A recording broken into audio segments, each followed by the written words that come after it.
On the evening of February 4th, 2015, the silence of this neighborhood in South Central Los Angeles was broken. The screams, the cries, and the plea for help can be heard on our exclusive audio tape from Zennea Foster in a battle for her life against the LAPD. Hello? Where are you at? I'm my left. Well, could you tell these police that you left so they can leave from in front of my house harassing people? Huh? Hold on. Hold on, turn that down. Do you want to speak to them or do you not? You don't give a fuck? You don't put your hands on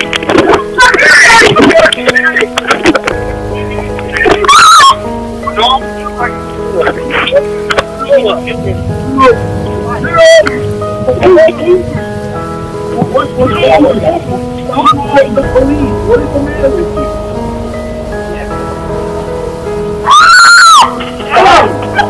I'm stomach. I don't know. What's up?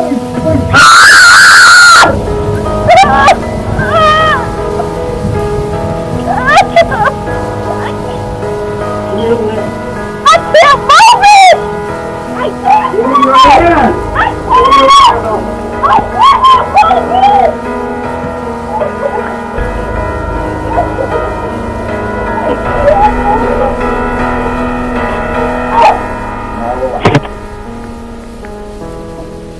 When you see the photos and the bruising, what were your initial thoughts?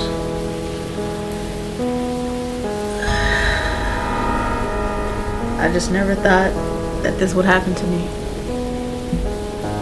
I've never seen a woman beaten so bad, especially by someone that you call to protect and serve, that I have so much faith in.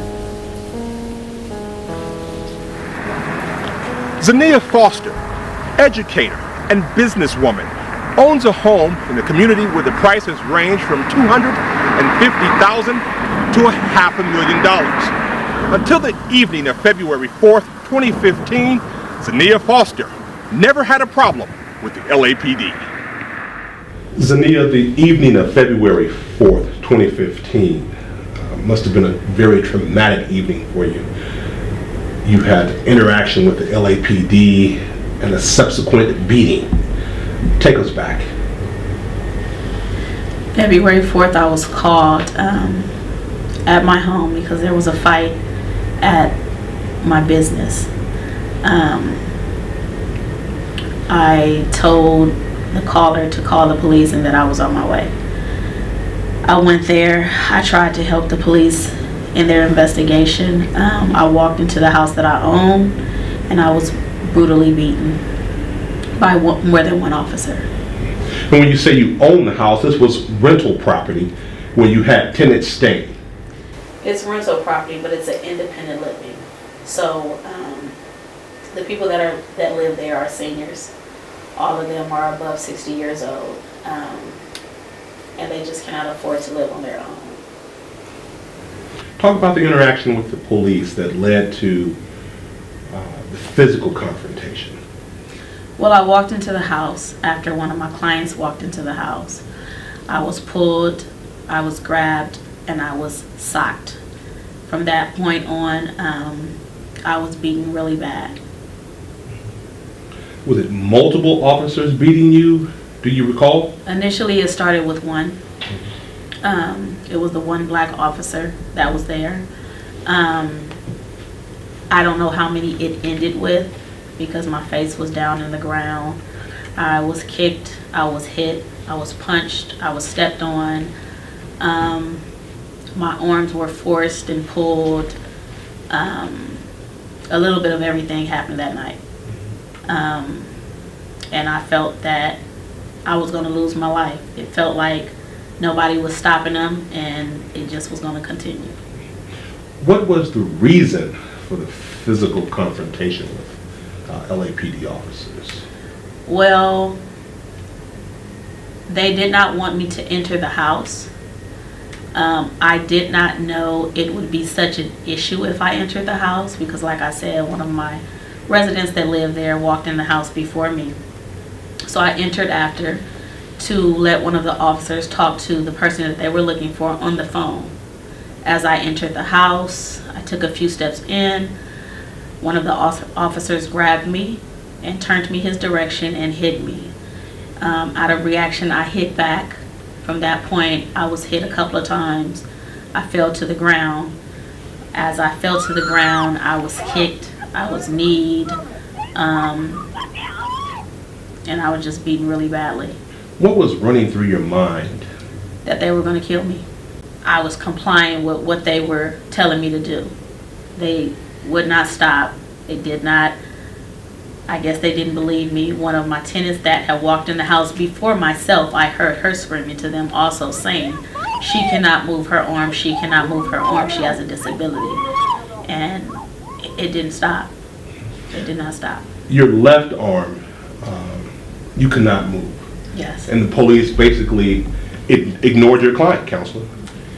That's what it appears, Michael. This was an unusual case because Ms. Foster was talking on the phone during the interaction, and the interaction was recorded. It's a chilling sound when you hear the blows and the stomps and the impacts into her body and her screaming in response. We played that for the jury in our trial, and you could hear a pin drop just because of how devastating it was to relive that moment in time. Ms. Foster, this case has gone to court. Yes. And you've had a jury of your peers find you guilty. What was your thought after hearing the verdict? I was devastated. The last day I brought my older children with me.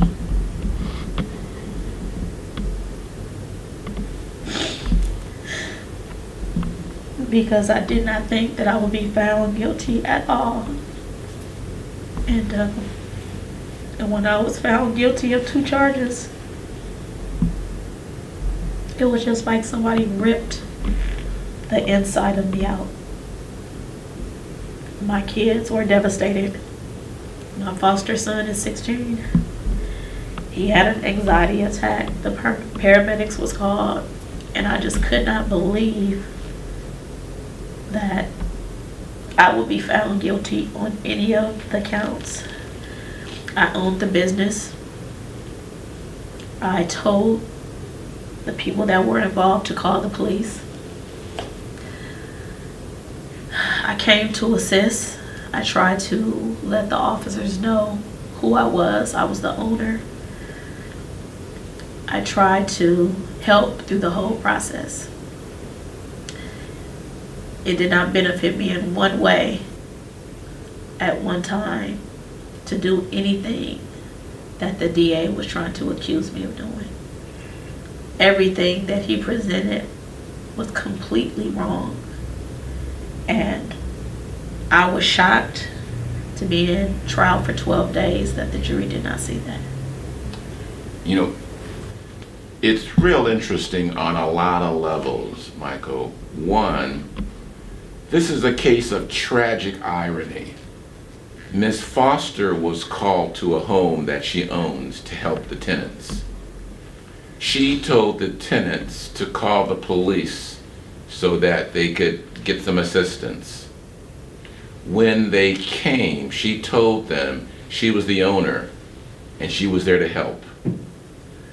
They were looking for one of the men that were involved in the assault, and she called that person on her cell phone and offered the phone for the officers to talk to that person to confirm that he was not then inside the house where they were searching. She was then concerned about her tenants being forced to stand in wet grass, 10 o'clock on a weeknight, in the evening, rather than being allowed to just stay inside and to wait. So she still had the phone in her hand, looking for some officer who would then take the phone and speak to the person Did you want to speak to him, that they or were did you not? looking for. It was then that she was attacked. In reaction to her being struck, she struck back. As a citizen of Los Angeles, this is probably the first time interaction with LAPD this magnitude. College-educated lady, homeowner, business owner, parent, a great citizen to our city. What's running through your mind?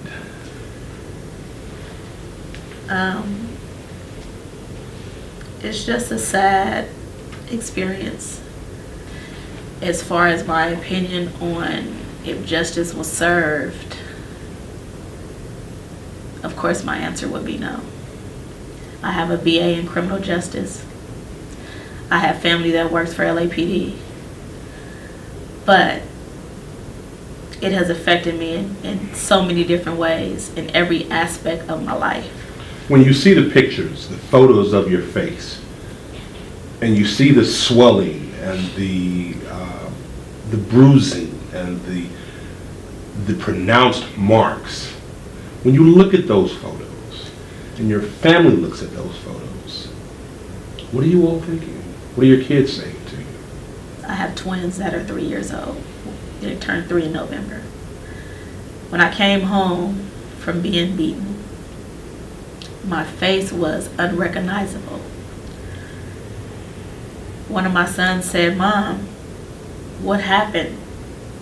What happened to your face?" Counselor, your client clearly went through a horrific evening. You've been practicing law a long time, represented high and low profile cases. Sure. Have you ever seen a case come across your desk where an African American woman, a black woman, a mother, has been beaten so severely by the Los Angeles police for such a minor infraction, if any at all? Michael, I've been doing this for 35 years, and I spent 12 of those years working in Johnny Cochran's office, so I saw hundreds of other kinds of cases.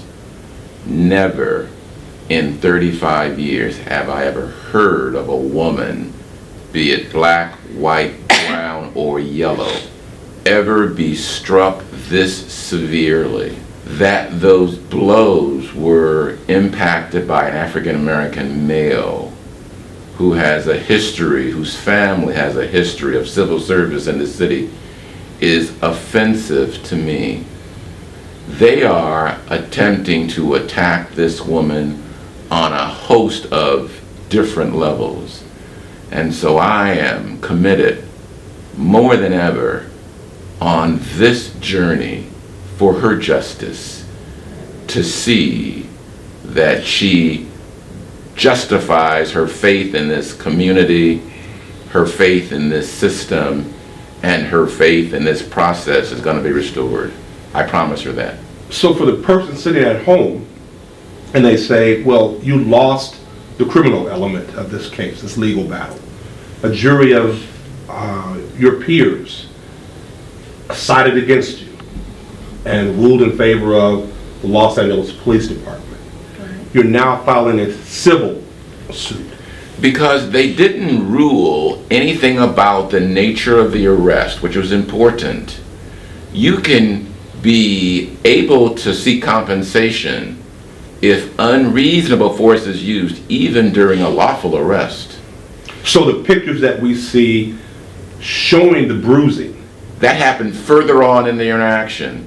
They're saying that she delayed the officers by walking into her house, holding her cell phone to try to find someone to offer the phone to. That she delayed them. After the acts for which she was convicted, she was then brutalized and excessive force was exacted against her. And for that, we'll see compensation. but on the night of the 4th, no one else was arrested but you. You were not involved in the initial call or the initial incident that led to the call to the Los Angeles police department. You had nothing to do with that. You had the gentleman who was involved on your cell phone attempting to talk. And the irony is that person was never arrested or ever charged with any crime. The person that had been involved with stabbing another tenant with a fork, which was the nature of the initial call, which is why the police came, that person was never arrested or ever charged with a crime. Zennea, what do you want to come out of this? Well, for one, I want to let people that have been involved in similar situations, like myself, not be discouraged, to stand up and take it to another level. Right is right and wrong is wrong. Yeah. The civil action that you all are taking, what are you looking to achieve, Counselor? Most of all, we are looking for justice. No amount of money is going to make this woman right.